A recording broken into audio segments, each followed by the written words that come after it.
Assalamu alaikum and a very good morning to you all. I hope you guys are doing very well today and you're ready to start your day with me, Maham Mukhtoom, only on PTV World. Well, this morning we have a wonderful show lined up for you. As you recall, yesterday we gave you a whole outline of what March is all about. There's extremely important days within March and we are observing one of them today. Actually, we're observing two.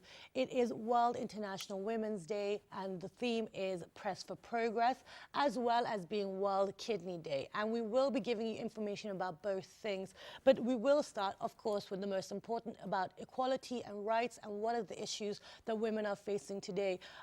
If you look at all the research and information out there, there is a lot going on. But before I get all the information across to you, let's look at the top stories and let's see what's happening around the world and within Pakistan.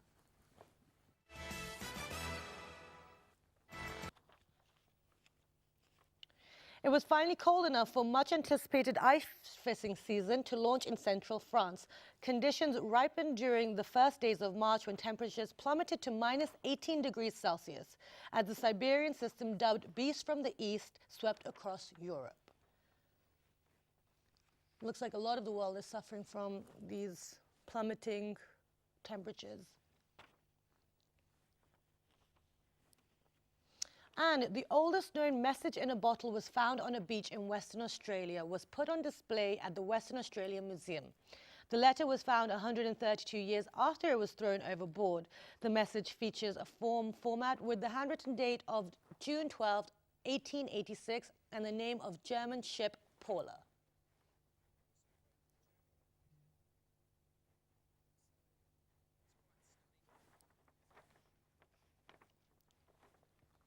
And Quetta Gladiators thrashed Multan Sultans by 2 wickets in the 17th match of Pakistan Super League 2018 at Dubai International Cricket Stadium. Congratulations to the Gladiators.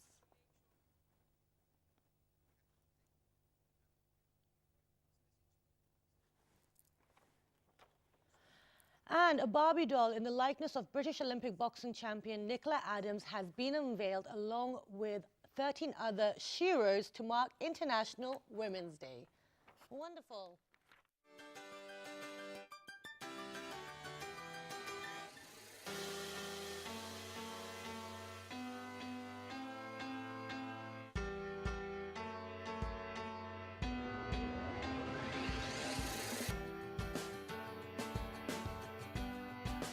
Design team did really well, designing the outfit, my hair, the shoes, down to the gloves, even the socks. I'm hoping that young girls will be inspired by seeing my doll and hopefully getting to boxing, maybe even other sports. I think it's a really nice campaign to be able to show the next generation that even through the dolls that they play with, that they can achieve lots of different things.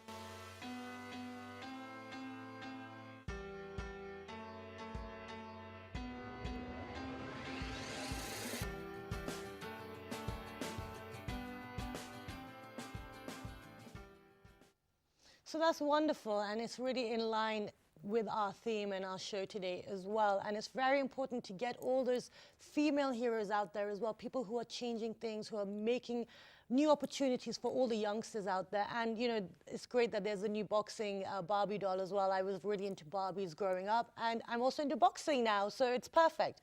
But today, let's bring it back to the International Women's Day. It's a very important day. It's a day when women across and men from across the world, be it in organizations and businesses and charities and the government, all come together to see what the situation is and highlight the importance for equality and for women to progress and be walking alongside men. As I've mentioned already, the theme is Press for Progress. And in the recent World Economic Forum, the Gender Gap Report, it showed that it will take 217 years to close a gender parity gap. Now, this is an incredible piece of information and statistics because it just shows how much work we still have to do. You know, we talk about being in the 21st century, how we're modernizing and progressing, but actually there's so much more work that needs to be done. And actually, let's bring it down to Pakistan. Within Pakistan, apparently there's around 207 million people within the country, and about a lot of them are registered voters, a lot of them are not registered voters. But when you look at the gender difference between how many women are not registered compared to how many men, the gap is huge. You have about 10 million women who are not registered within Pakistan. And with the upcoming elections, it's going to make a difference. So we're going to find out what's Pakistan doing in regards to helping women close that gap between men and women. But before we introduce our guests, we have a video with you to show you about the history of the International Women's Day. So let's take a look and we'll continue our conversation. Women's Day is celebrated on March the 8th every year. The purpose of the celebration of the day is to pay general tribute to women for their economic, political, and social achievements. Women's Day was celebrated for the first time on the 28th of February 1909 in New York, which was organized by the Socialist Party of America. The day was observed in remembrance of the 1908 strike by the International Ladies Garments Workers Union. In 1908, International Ladies Garments Workers Union demonstrated a strike against the indiscrimination between men and women workers carried out by the business owners in the form of low pay, no health facilities, indiscriminate appointment, low ranks, and position for women workers only.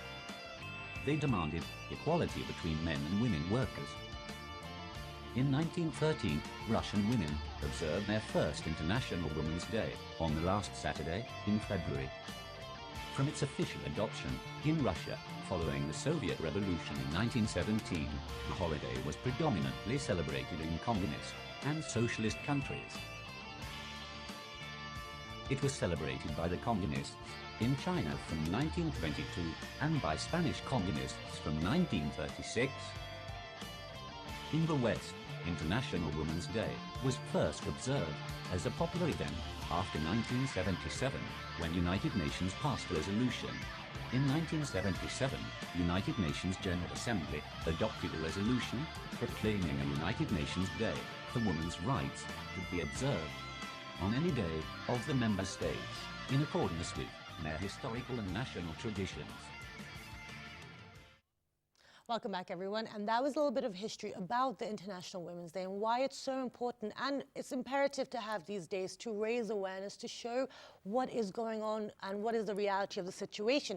To discuss and celebrate this wonderful day, we have been very lucky. We've been joined by Samia Ali Shah. She's a communications manager for Tabir, which is consolidating democracy within Pakistan. Assalamu alaikum, good morning. Assalamu alaikum. Thank you so much for joining us today. Thank you for having me. Besides Samia, we've been joined by Shiza Hashmi. She is a journalist. Assalamu alaikum, good morning. Wa alaikum salam. Thank you for having me. Thank you so much for joining us today on such an important day. So I'm going to ask you, it's International Women's Day. It's an important day. Everyone is, really taking stock, especially with all the movements that have been happening, across the globe with the Me Too, Time for Change, Time's Up, etc. How do you feel today, being in Pakistan, being a woman on this day? Well, first of all, happy International Day to all of you and all the viewers out there. Thank you.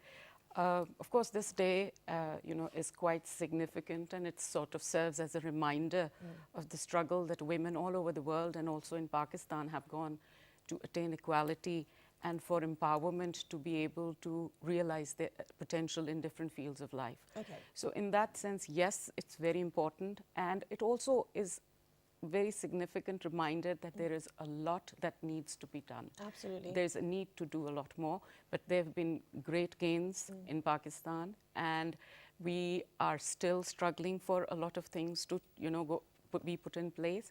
But overall, yes, being a Pakistani woman, I felt that yes, there have been struggles, but I've had opportunities to realize my potentials, and I feel very proud of that. Wonderful, and that's always good that, within every cloud there is a silver lining, and, we need to look at all the silver linings and kind of take that and move forward. But Shiza, how do you feel today on International Women's Day? First of all, I think I'm very glad to be celebrating this special day with our very special guest and you, of course, women from Pakistan, who's an anchor, and me, myself, as a journalist. We've been able to, groom ourselves as journalists, as anchors, and other people inside Pakistan. Absolutely.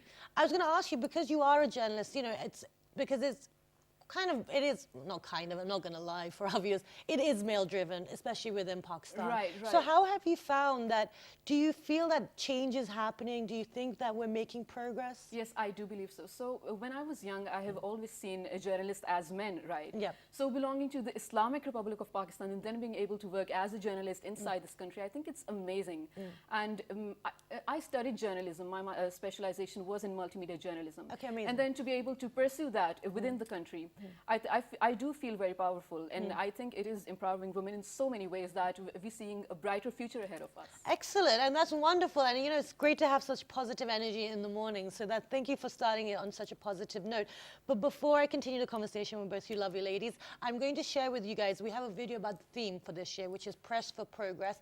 It's about, because of the fact that it's going to take 2 centuries to bridge the gap between between women and men. That's insane in the 21st century. So let's take a look at the theme and look at why it's so important. This is not our first struggle, and it's not our first victory. Women have been fighting for social change, for democracy, for equality for decades and decades. We come together in fields and factories, in village markets and supermarkets, in living rooms and boardrooms. We share a common future, and we are here to find common ground so that we may help bring new dignity and respect to women and girls all over the world. We are here this evening to celebrate the women on whose shoulders we stand. It really is a revolution. The women are not waiting for permission to do their work. يجب أن نقف مع الشعوب المتحدة. And to be a voice for the women that don't have a voice. And an arc of history. The time is now. No one can stop us. We will speak up for our rights, and we will bring change through our voice. Our words can change the whole world because we are all together. The time for rhetoric is over. The time for pretending we don't know what is going on is over. And the time is now for equal rights for women, equal pay for women, and respect for women.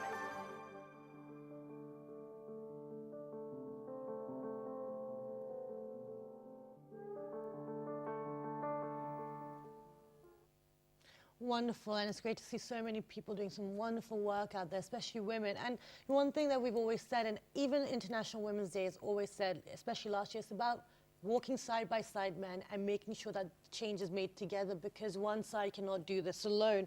It is a joint effort. But Samia, now let's bring it back to Pakistan. Obviously there are lots of different issues where women aren't on the same footing as men, where they should be, be it work-wise, be it, even in the social forum. But one thing within Pakistan, which I mentioned in our introduction, was the voting aspect, which is a huge thing. In the West, we saw 100 years ago the suffragette movement, and they managed to get voting for women.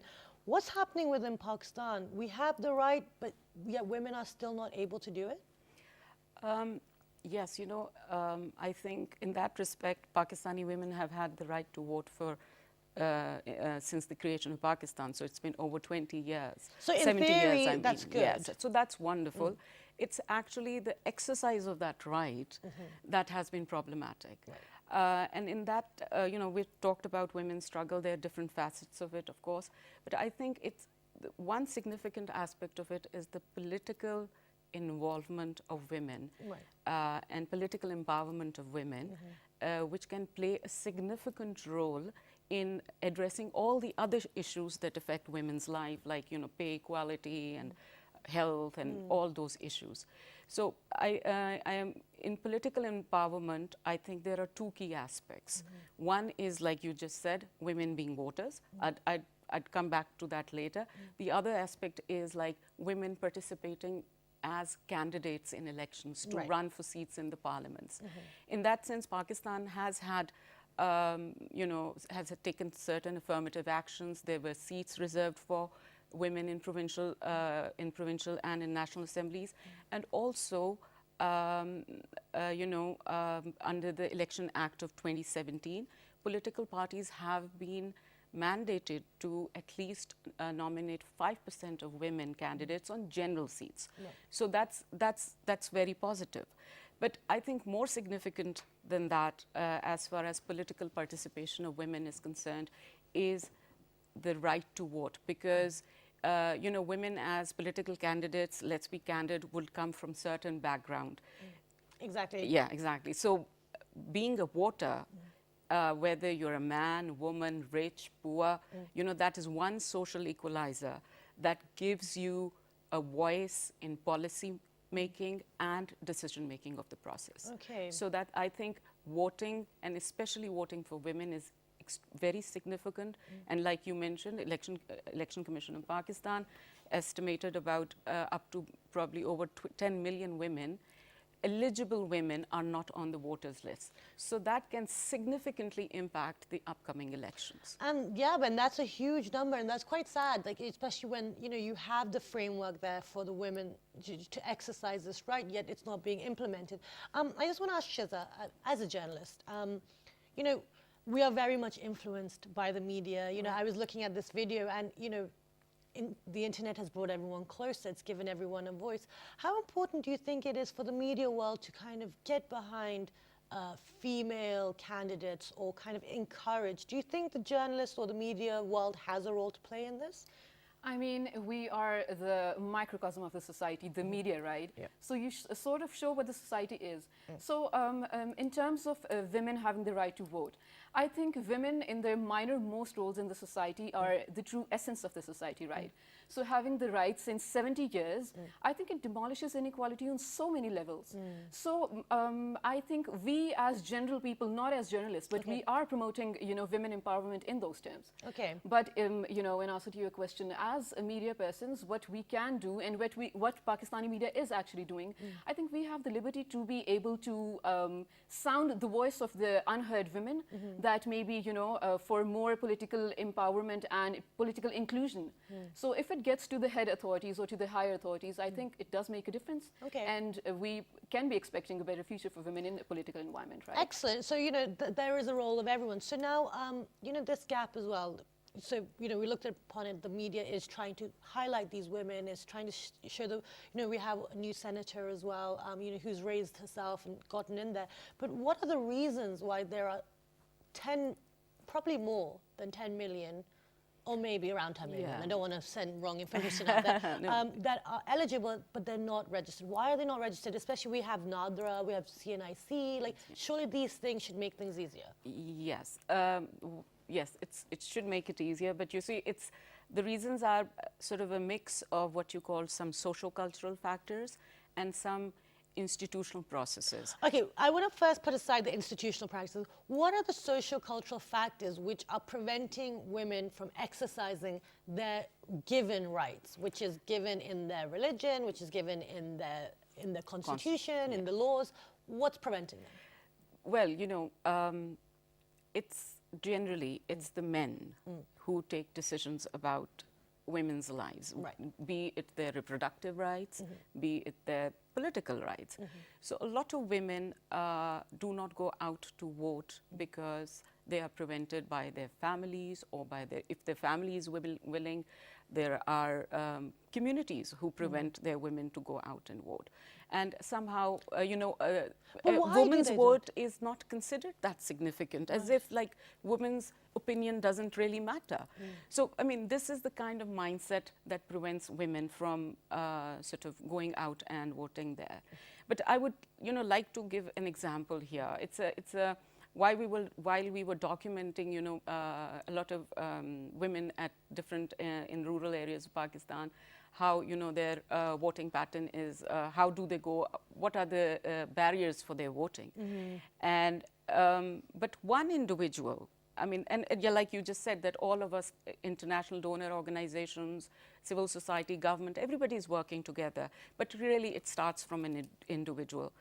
We came across one gentleman in a not very remote area. You'll be surprised. It was a small village in district of Chakwal. one man, and there was no tradition of voting in that village, one man decided that, you know, in the coming elections, and this is like in the elections before 2013 actually, he said that my wife is going to vote. Excellent. He stood up for that. And here, you know, usually we are criticizing that, you know, the government doesn't do that, the government doesn't do that, but the system does work. Okay. He went to the local election commission office. He said that I want my wife to vote. She has her identity card, but the people in my community won't let her. The election commission referred his application to the district police officer, and the district police gave protection to women at the polling stations.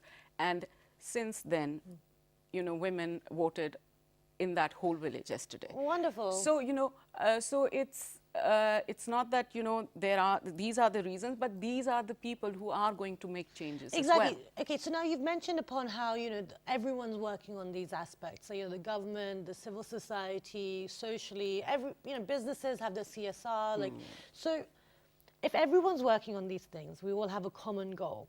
Then why is progress so slow? Why are the reports all saying that, you know, it's going to take 2 centuries to bridge these gaps? Like, why is that still there?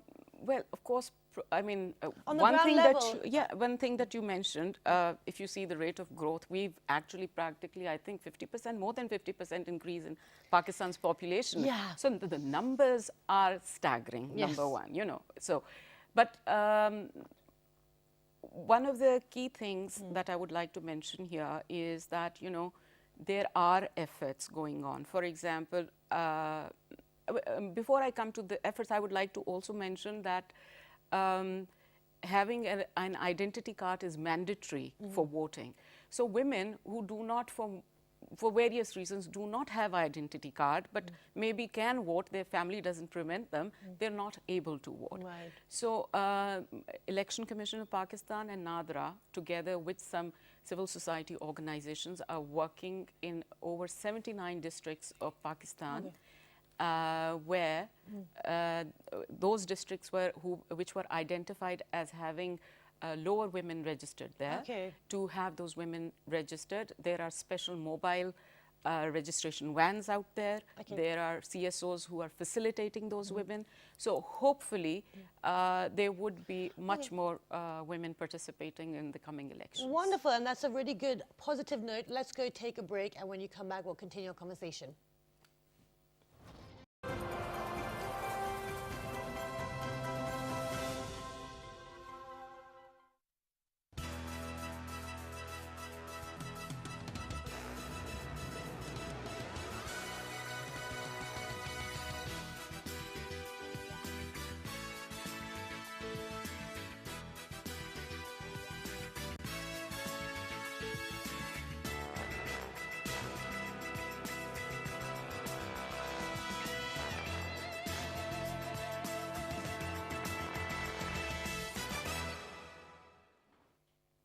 Welcome back, everyone. And before the break, we are observing International Women's Day. And now, because we've actually run out of time, because there's lots of things happening within our country, we have to take our last final words from our guests. So, Samia, if I could ask you first, what would you like to leave everyone today thinking about? You know, what is the most important thing that should be in their minds today and for the coming year?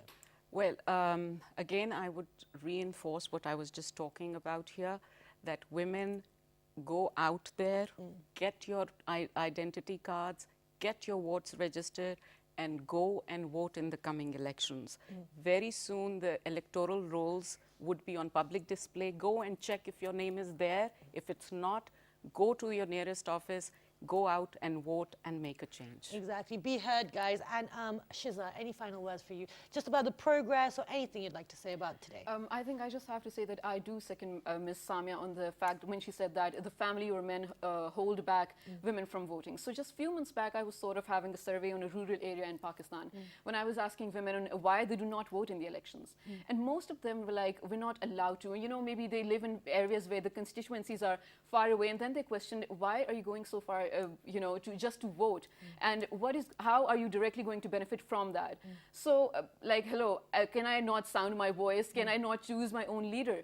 So I think the one factor that slows the progress is that we have to tackle with mentality here from a root level. So I think it is going to be slow and it's going to take a lot of time. So also I want to tell all the women in Pakistan and around the world to generally stand tall, stand empowered, and do not give anyone the right to tell them what to do or what not to do, because I think they themselves can be the judge of that, since they are the owners of their own life, right? Exactly. Thank you so much for being here today. It's been an absolute pleasure. I apologize for our conversation getting cut short, but I hope you guys took something away from that. And like our guest said, that, own yourself, make sure your voice is heard, because no one else is going to do it for you.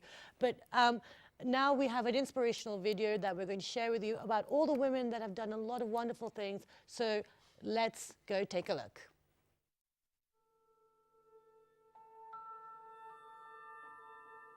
I'm feeling honored that I'm being chosen as a Nobel laureate, and I have been honored with this precious award, to the Nobel Peace Prize.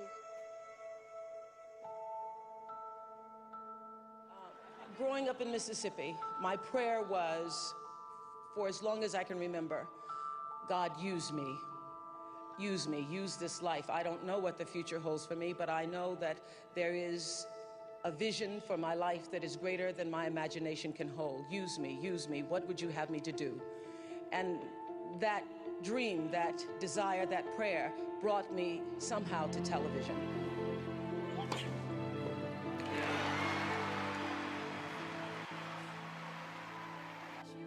May it remind me and every little child that no matter where you're from, your dreams are valid. Thank you.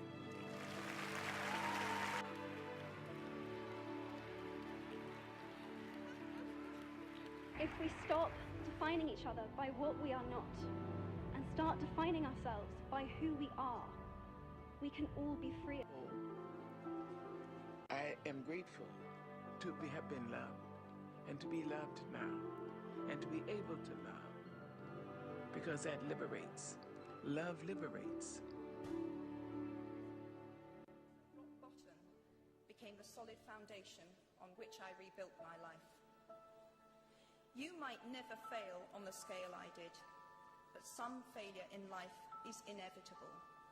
It is impossible to live without failing at something, unless you live so cautiously that you might as well not have lived at all, in which case you fail by default.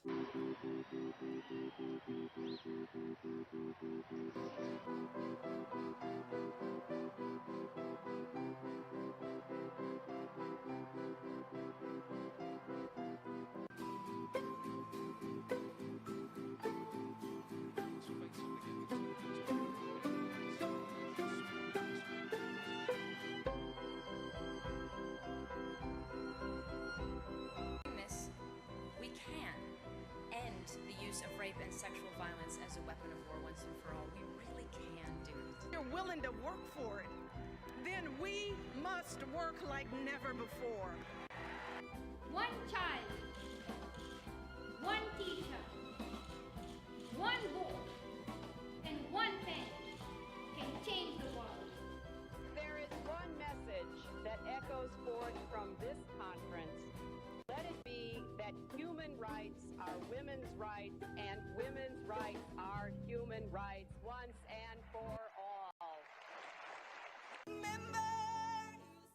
Welcome back, everyone. And before this video, we were talking about International Women's Day, but also today, in line with International Women's Day, is International Kidneys Day.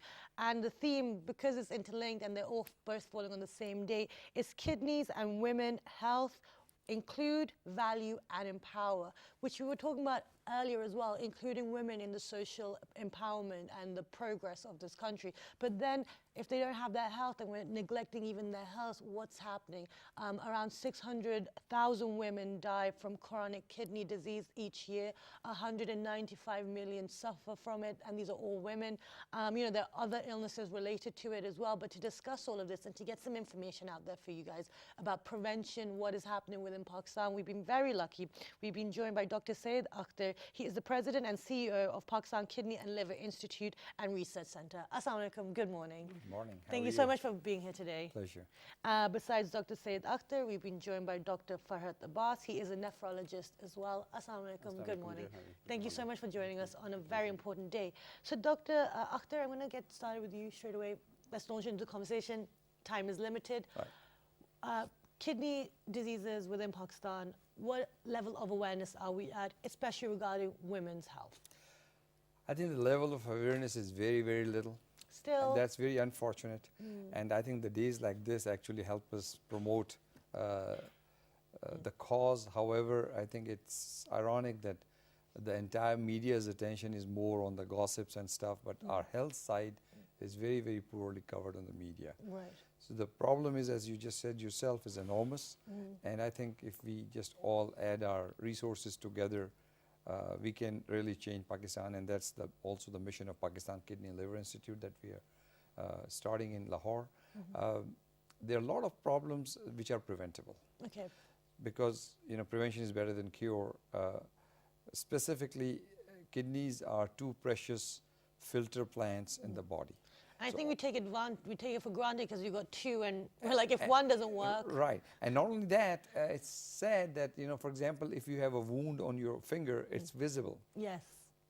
But if the kidney is sick, it's invisible. So you don't know what's going on. Right. So it's extremely important to be prudent, be knowledgeable, and be aware. And I would want to talk specifically about three things. One is diabetes is the biggest killer of kidneys. Right. High blood pressure, another bigger killer of kidney. Okay. And the painkillers and a lot of over-the-counter medications which should be taken very, very judiciously is another big cause of kidney failure. Okay, amazing. And so we've already got some really important information out there, and we will share that again at the end of the show. But Dr. Abbas, let me ask you, these days, what are you seeing are the main kidney issues regarding the patients that are coming in? Basically, we are facing a lot of problems. The burden of patients belonging to kidney diseases. Are we getting most patients related to end-stage renal disease or early kidney disease? Right. So we need to address the issues related to the disease process. Okay. Mainly diabetes, hypertension, and other causative factors. In females, we have a number of immunological processes. And are we getting patients with advanced renal failure, or are we getting patients with early renal failure? Right. So the addressable issues are, should we go for early prevention or to treat the patients? Okay. The main, at least as far as I'm concerned, I am focusing more on the preventive side. Right. Rather than treatment is definitely, of course, in established cases we have to treat those patients. But are we addressing the preventable issues? Okay. Are we going to address the etiological issues? Do we have all those modalities of treatment available with us? Or do every patient is, I mean, the treatment facilities are available for every patient or not? Well, that's the thing. That's why you guys are here to tell us. I'm not supposed to tell you that. These are my questions to you. So let's take Dr. Abbas's questions and let me put them to you, Dr. Akhtar. Tell us, what is the situation? Are people opting for prevention rather than cure? I think the prevention has to come with education. Okay. People need to be aware of what's going on. People need to be aware, for example, all the companies who hire their employees, they need to do at least one check at their induction. And that's a wonderful idea. Okay. Right. So what other things can we do? So they need to be, it's very simple. Just a couple of blood tests, a urine test, and maybe if needed an ultrasound of the kidneys. Okay. It's not very cost prohibitive, maybe within $1,000, all of these things can be done. And then maybe on a yearly basis, and even in younger patients, 2 yearly basis. So the concept is, unless you take charge of your life and be aware of what's going on with your body, just don't take things for granted. Okay. And as Dr. Farhat Abbas said, you know, the facilities to treat these conditions are very, very small. They aren't, so I know people, they will walk 3 hours, then they will take a bus, then they will come to Shifa or some other good hospital to get treatment. So it's not that, so we obviously have to enlarge the facilities, but as I said earlier, I think if we educate people, if we can do certain things and which are simple, like blood pressure, medications, high blood pressure, diabetes, certain kidney diseases, for example, stones. Stone is a very, very treatable condition. And a lot of people suffer from that in Pakistan. They do. Noticing. We are considered as a stone belt. This is that's not right. good. And the reason is hot weather and a lot of salts in the soil. So, but that's okay. But as long as somebody understands that, okay, we have a stone, it's all treatable. So what people do out of the ignorance is they ignore this stone. And the symptom of stone is like they have a sharp shooting pain in the back. And it usually waxes and veins. So, and then sometimes the stone will come and get stuck and kidney will slowly swell. And after that initial pain, there would be no more pain. So if you ignore it, say, no, this was just a muscle pull or something. So at that time, it's important to at least get yourself checked. And if there's a stone, get it treated. We see a lot of kidney failure, just because of a stone, which can be treated very, very easily. I did not know that kidney stones could lead to kidney failure. They can. I don't know. Oh, gosh, I need to brush up my information. But now we have a video with you to share some information about the kidneys, about the day. Let's take a look.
Okay, welcome back everyone, and that was just a little bit of information for you guys and just reiterating the stuff that we're talking about right now. But unfortunately, because we are so short of time today, I'd just like to ask Dr. Akhtar, you know, there are some preventative things which women and men, because I don't want to neglect the men too on a day, showing you that we're inclusive and fair.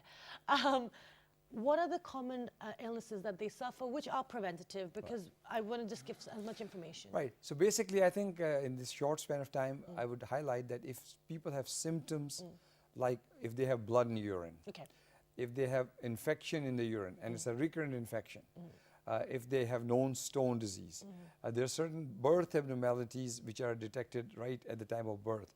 So if all these things are there, then don't ignore. Then there's, especially in females, there are certain diseases like SLE and rheumatoid arthritis, and so they also affect the kidney. And then the commonest thing that I see, which is very frustrating, is abuse of these non-steroidal anti-inflammatory drugs like Brufen and stuff like that, which are just people gulp them like candies, and they are extremely toxic to the kidney. So eventually people lose their kidneys to these painkillers, which is uncalled for. Okay, so let me ask Dr. Abbas, just before we wrap up, if someone is suffering from some terminal illness or some illness that they have for life, where they have to take certain medicines, what will happen to their kidneys? Is there any preventative measures? Is there any way they can look after themselves? Basically, the over-the-counter drugs are creating a lot of problems to kidneys. Okay. And we have to address that issues. One Right. should avoid over-the-counter drug supplies. And one should, I would like to go for more for preventive side. As Dr. Saeed Akhtar has said that at the time of induction as employee, the department should go for early investigations. Wonderful idea, I would yeah. like to focus more on the childhood side. Okay, yep. Early prevention at the school level, simply taking a urine test and looking for urinary abnormalities and simply going for one single test as a creatinine. So you can have a baseline creatinine levels and urine analysis. You can pick up the diseases at earlier level. Wonderful. And that's how you can prevent the progression of That's disease. the ultimate prevention. Exactly. Yeah. And the main important thing is that after addressing the preventable issues, you can prevent the progression of disease. Okay. And after addressing the progression, you can reduce the cost burden. Okay. Again, the important thing is that one should have a proper statistics. One should have renal registry available at every level, Okay. not in the rural areas, but in urban areas, in tertiary care center, what kind of problems we are facing actually. And without knowing the etiological factors, how we can address the preventable issues. Okay, wonderful. But we've actually completely run out of time. Thank you so much for being here today on such an important day. And you know, there's a lot of information. I certainly learned a lot, and I seem to be doing that every day, which is fantastic. But everyone, you know, today is a very important day. It is the 8th of March, 2018, and it is International Women's Day as well as Kidney Day as well. Both things are extremely important. We need to look after our health. We need to not neglect ourselves, especially if you're the female, because if, you know, especially within Pakistan, you're either looking after a family, you're looking after, you know, your parents, or you're doing some form of work or something that's exerting yourself. Pay attention to yourself. Make sure your voice is heard. Stop putting yourself on the side that it'll happen, it'll happen. It will never happen until you take charge and make it happen. So with that, have a wonderful day. That's not to say stop fighting with everyone. It's about walking side by side and making sure that your rights, your health, everything is as important as the person standing beside you, be it male or female. So with that, have a wonderful day. And if you would like any information on anything that we've spoken about today, do log on to our Facebook fan page, which is with the name of World This Morning, our Twitter page, World This Morning without the G, our Daily Motion and YouTube page, World This Morning. The repeat is at 11:05 p.m. this evening, and we will see you bright and early for our Friday show tomorrow. With that, have a wonderful day. And you know, it's not about them versus us, it's about us. So with that, see you tomorrow. Bye-bye.